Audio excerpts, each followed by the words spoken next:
আর এমন করে এই পদক্ষেপটা তাৎক্ষণিকভাবে হলেও আমাদের একটা আশা ছিল। এত দেরিতে হওয়ার কারণে আমাদের কিন্তু চ্যালেঞ্জটা অনেক বেশি বেড়ে গেছে। এখন কেউ দোষী সাব্যস্ত হওয়ার আগে তাকে দোষী বলা যায় না। কিন্তু আমি যখন বললাম যে ময়না পাখি চুরি হলো না, ময়না পাখি নিখোঁজ হয়ে গেল না, লেমুর নিখোঁজ হয়ে গেল কেন, লেমুর যে বোঝে, এটা কিন্তু আমজনতার বিষয় না। হ্যাঁ, আপনি একটা হরিণের কথা বলতে পারেন। আজকেও পত্রিকায় দেখেছি যে বনাঞ্চল থেকে ও চলে এসেছে লোকালয়ে, মানুষ ধরে ওকে খেয়ে ফেলেছে, সেটা এক বিষয়। কিন্তু লেমুরের মতন একটা প্রজাতি কেন এখানে নিখোঁজ হয়ে গেল, কেন হারিয়ে গেল, এটার সাথে এখানে যারা প্রহরায় ছিল তাদের দায়িত্ব তারা কতটুকুন পালন করেছে, ঘটনা ঘটে যাওয়ার আগে, ঘটনা ঘটে যাওয়ার সময়, ঘটনা ঘটে যাওয়ার পরে, এটা অবশ্যই দেখতে হবে। আর এটা এমন একটা জায়গা যেটা খুবই সংবেদনশীল। বারবার যেখানে এরকম দুর্লভ প্রাণীগুলো হারিয়ে যাচ্ছে, সেই জায়গাগুলো কেন আমার সিসিটিভি ক্যামেরা কাজ করছে না? সেই জায়গাগুলো সিসিটিভি ক্যামেরা লাগাতে আমাদের আর কত টাকা লাগবে যে আমরা ওটা লাগাতে পারবো না? এখানকার নিরাপত্তা ব্যবস্থার একটা কথা বলা হয়, সেটাও আমাকে দেখতে হবে। ফলে আপনাদের প্রশ্নের উত্তর হচ্ছে, আমি মনে করি যে এখানে দায়িত্ব যেভাবে পালন করা উচিত ছিল সেভাবে পালন করা হয়। আর এরকম দুর্লভ প্রাণী হারিয়ে গেলে আপনি 14 দিন পরে মামলা দায়ের করে অনুসন্ধান শুরু করলে পাওয়ার সম্ভাবনা ক্ষীণ হয়ে আসে। এবং আমাদের এখানে যে একটা সংগঠিত অপরাধী চক্র আছে, এটা কিন্তু প্রমাণিত এই জন্যই যে বাংলাদেশকে ট্রানজিট ধরেই অনেক দেশে পাচার হয়। বাংলাদেশের জন্য আসে না, কিন্তু বাংলাদেশকে ট্রানজিট ধরেই পাচার হয়। কাজে এখানে সেই সংঘবদ্ধ অপরাধী দলকে কি করে খোঁজা যায় সেটাও কিন্তু আজকে আমি সবার সাথে আলোচনা করে বুঝবো।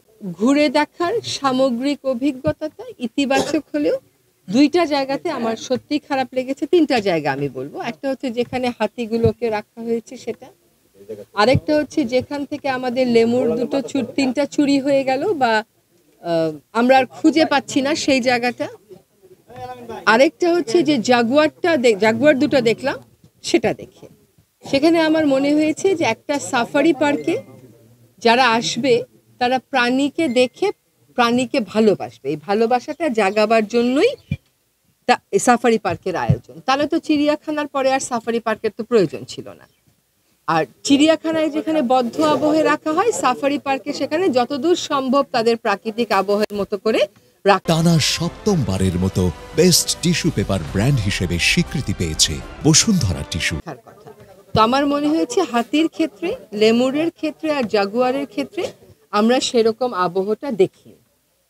কেন বারবার এরকম ঘটনা ঘটছে যে বিরল প্রজাতির যে সমস্ত বন্যপ্রাণী আমরা এখানে এনে রাখছি সেগুলো হারিয়ে যাচ্ছে, সেটা তো খুঁজে বের করতে হবে। একই জায়গা থেকে যখন আপনার ময়না পাখি হারায় না, টিয়া পাখি হারায় না, আপনার লেমুর যখন হারায়, তখন তো আপনাকে বুঝতে হবে যে এখানে একটা কোনো সমস্যা আছে।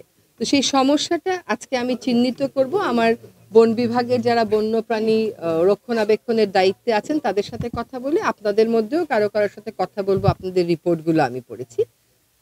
আমার মনে হয় যে এই সাফারি পার্কের ব্যবস্থাপনাটাকে আরো অনেক উন্নত করা যায়, আরো অনেক প্রাণী বান্ধব, আরো অনেক দর্শনার্থী বান্ধব করা যায়। বন বিভাগ একটা সাম্প্রতিক সময়ে প্রকল্প পেয়েছে, কিন্তু আমার কথা হচ্ছে যে এইগুলো আসলে সব সময়ের প্রকল্প পেলেই কাজ করব, প্রকল্প পেলে কাজ করব না, সেরকমের বিষয় না। সরকার যখন এত বড় একটা জিনিস করেছে, সরকারের নিয়মিত বাজেটেই এটা রক্ষণাবেক্ষণের জন্য আর্থিক সংস্থান থাকতে হবে। আরেকটা বিষয় হলো যে আমার কাছে মনে হলো যে জনবলের এখানে মারাত্মক ঘাটতি আছে। একটা হচ্ছে সদিচ্ছার অভাব কিছুটা নাই, সেটা আমি বলবো না, সেটা আমার কাছে কোনো কোনো ক্ষেত্রে প্রতীয়মান হয়েছে, কিন্তু জনবলেরও একটা ঘাটতি আছে। এখন সরকারি নিয়মে আমি যদি অনেক জনবল এখনই নিতে চাই, এখনই তো নেওয়া সম্ভব না, সময় লেগে যাবে। সেজন্য আমি স্থানীয় অধিবাসীদেরকে সম্পৃক্ত করে কি করে দুর্বলতাগুলো কাটানো যায় সেটার কথা ভাববো।